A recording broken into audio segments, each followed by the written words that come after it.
Boa noite, pessoal. Meu nome é Hugo Veiga, eu sou professor de artes cênicas do Grupo Alug. Estamos aqui para comentar a prova do vestibular da UNB de hoje. Foi uma prova bem tranquila, sem grandes problemas. O primeiro item é um item que diz respeito a gente, que é a arte de contar histórias, é uma das formas mais antigas de transmissão de conhecimento.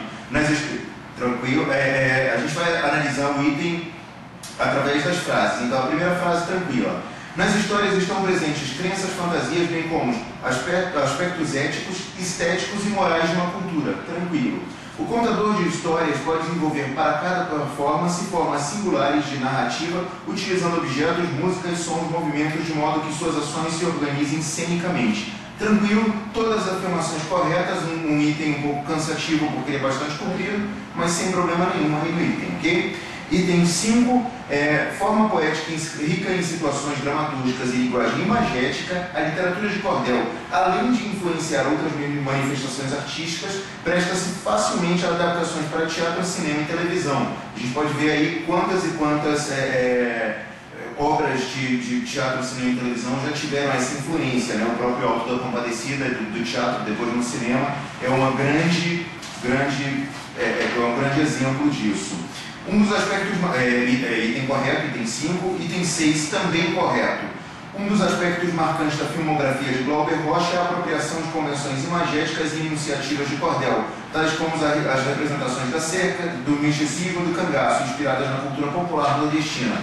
É um item também correto, não tem grandes mistérios nele, é só a gente ver aí a Terra em Transe, o Deus e o Diabo na Terra do Sol, quantos exemplos do Glauber Rocha que nos justificam isso. Aí a gente vai direto ao item 13. Item 13. Em Atenas, na época de Péricles, século V a.C., jogos e teatro perderam importância social porque a população, imbuída de espírito democrático, preferia dedicar-se às atividades políticas e econômicas, visto que estas fortaleciam a cidadania. Pessoal, Péricles, ele institui as grandes dionisíacas, que é justamente um incentivo ao teatro.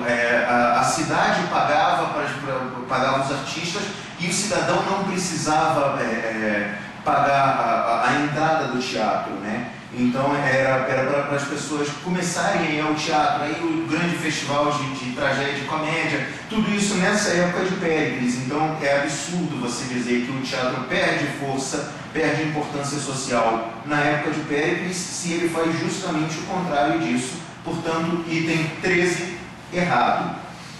Item 19. No Cat, assim como nos espetáculos teatrais, a relação entre ficção e realidade em dois níveis, ético e estético.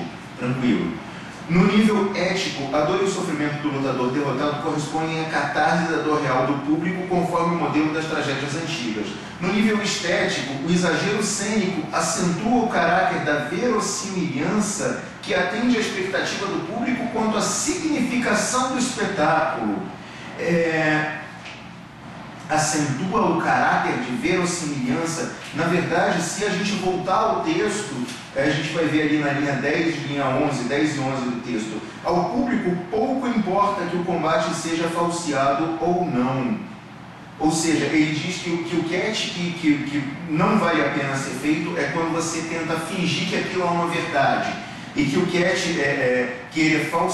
é impropriamente chamado de amador, mas que esse que é impropriamente chamado de amador é o que vale a pena ser feito. E que justamente nesse aspecto não vai importar para o público se aquilo é falseado ou não. Portanto, o item errado, erradíssimo. E aí, para finalizar nossa participação na prova de hoje, a gente vai ao item 88. Ele traz dois textos aqui e ele diz, tendo como referência inicial os fragmentos de texto acima e a multiplicidade de aspectos que eles evocam, assinale a opção correta. A. Nas danças brasileiras, como por exemplo Bumba Meu Boi, Tambor de Crioula, Cavalo Marinho, os espectadores são convidados à apreciação estética passiva. É absurdo, nesse tipo de manifestação é justamente o oposto, é todo mundo convidado a participar. Muitas vezes esse tipo de manifestação não diz que convida a participar, diz que convida o público a brincar. Ou seja, o público tem uma interação necessária com a manifestação. Absurdo, errado. B. tanto na origem quanto nos dias atuais, o texto tem sido o principal elemento do jogo cênico, que permite reconhecer a dramaturgia como manifestação artística. Houve um tempo onde o texto era o principal elemento do jogo cênico. Hoje em dia é um absurdo falar isso. Você pode dizer que, dependendo do espetáculo que você monta, dependendo da sua intenção, ele pode ser o principal elemento, mas ele não é necessariamente o principal elemento hoje em dia. A gente já passou dessa fase, portanto, item B também errado. No jogo cênico, o elemento tempo, responsável pela permanência da sensação da presentificação para o espectador, é o que mais se destaca, uma vez que o teatro é arte que depende preponderantemente da noção de tempo. Na verdade, o texto ele não fala isso, ele fala que o jogo permanece como criação do espírito, um tesouro a ser conservado pela memória, ele não fala em presentificação. Item errado também. E aí a gente chega ao item correto, que ao longo da história do teatro foram modificadas no jogo cênico as relações entre a caixa cênica e o espectador, transformação que se estendeu ao jogo simbólico estabelecido entre apreciador e fazedor.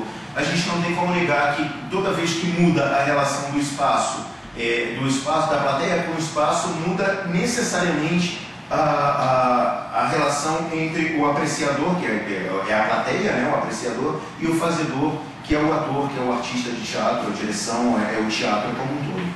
Pessoal, eu desejo que vocês tenham feito uma boa prova, que essa tenha sido a última vez que vocês tenham feito o vestibular e que vocês tenham sucesso nessa empreitada aí. Boa noite para todo mundo, muito obrigado pela atenção.